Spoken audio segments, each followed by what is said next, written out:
জানবো অবস্থা ভেদে আরাব দেওয়ার নিয়ম অনুযায়ী ইসমে মোতামাদ কিংবা ইসমে মুআরাব 16 প্রকার।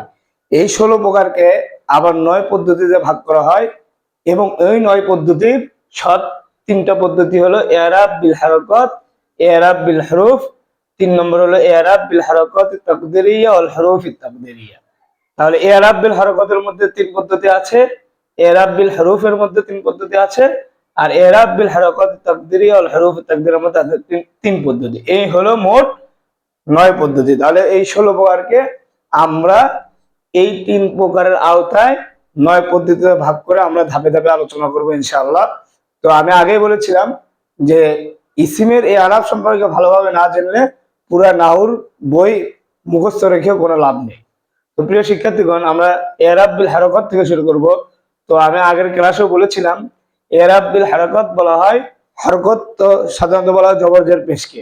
তাহলে জবর জের পেশের মাধ্যমে যেখানে ইআরাব দেওয়া হবে সেটাকে ইআরাব বিল হারাকাত বলে। তো ইআরাব বিল হারাকাতের 3 পদ্ধতির প্রথম পদ্ধতি হলো রফা হবে আর যম্মাতুল লফজিয়া দ্বারা। তো লফজিয়া শব্দের ব্যাখ্যা আমি আগেও করেছি, অর্থাৎ পেশটা হবে প্রকাশ্য পেশের মাধ্যমে, মানে শাব্দিক ভাবে ওই শব্দের শেষে পেশটা উল্লেখ থাকবে যেটা উচ্চারণে শোনা যায় এবং শব্দের সাথে স্পষ্টভাবে লেখাও থাকে।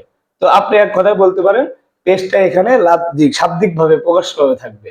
2 নম্বর নসব হবে আল ফাতহাতুল লফজিয়া দ্বারা, অর্থাৎ জবরটা হবে প্রকাশ্য জবরের মাধ্যমে, জরটা হবে আল কাসরাই লফজিয়া দ্বারা, অর্থাৎ জেরটা হবে শাব্দিক ভাবে অর্থাৎ প্রকাশ্য ভাবে ওখানে জেরটা উল্লেখ থাকবে।